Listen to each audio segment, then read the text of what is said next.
Hello students, this video lesson is about how to solve an equation that contains fractions.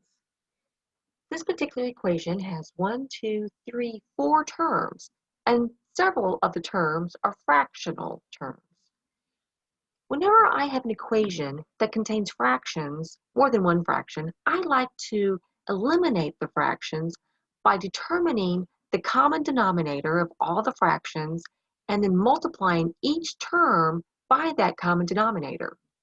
Now this 3 it's not in fraction form, but I can make it into a fraction by putting it over 1. Any number, any whole number, can be made to be a fraction by putting it over 1. Now I have 5, 8, 1, and 2. I need to determine a number that all 4 of them can go into. 40. 40 is a number that each of these numbers can go into without a remainder. So 40 is my least common denominator, or the least common multiple of all the numbers in the denominator of the fractions.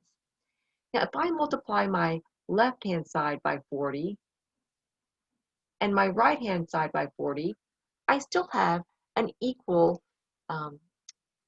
both sides are still equal. Now, when I distribute this 40 to the first and second term inside the parentheses, I can just kind of rewrite that as 40 times each of those. And over here, if I distribute that 40 to the 3 and the 1/2, I can just rewrite that like that. So often, instead of showing the 40 on both sides, I just multiply every single term by 40, because in essence, when I distribute, that's what I'm going to be doing. Now, if I want to make those 40s as fractions, I can always put them over 1. Now I have 40 over 1 times 3/5.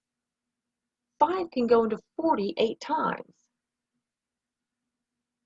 And 5 goes into 5 at 1 time. So now I have 8 times 3 times x, which is going to give me 24x.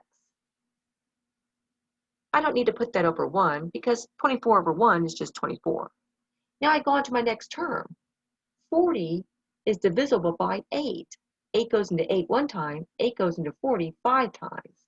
So now I just have plus 5.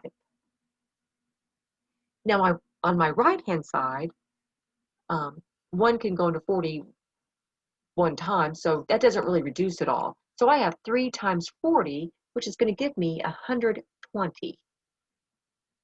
I go to my last term. Now 1/2 times 40, 2 can go into 40 20 times. 40 is divisible by 2. And now I have -1 times x times 20, so I have minus 20x.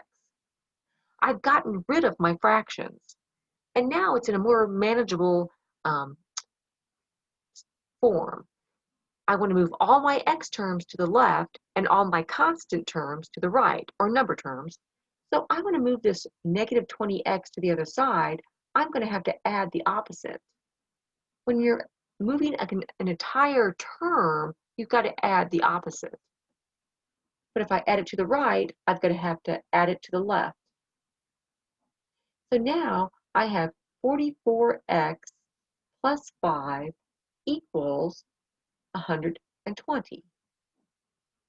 Now I have to move my constant, my 5, to the right, so I'm going to add the opposite, which is a -5. Or I could say the opposite of addition is subtraction, so I'm going to subtract 5.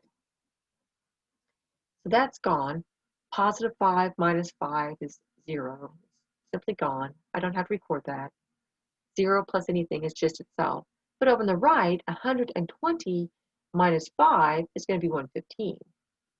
Now, in order to isolate my variable or get the x all by itself, I'm going to have to divide away the coefficient in front of it. 44 divided by 44 is 1, so I have 1x. 115 divided by 44 doesn't reduce. So my answer to the equation is 115 over 44. And again, if I put it inside these fancy little braces, I have recorded the solution set to the equation. I hope this was helpful. Have a great day.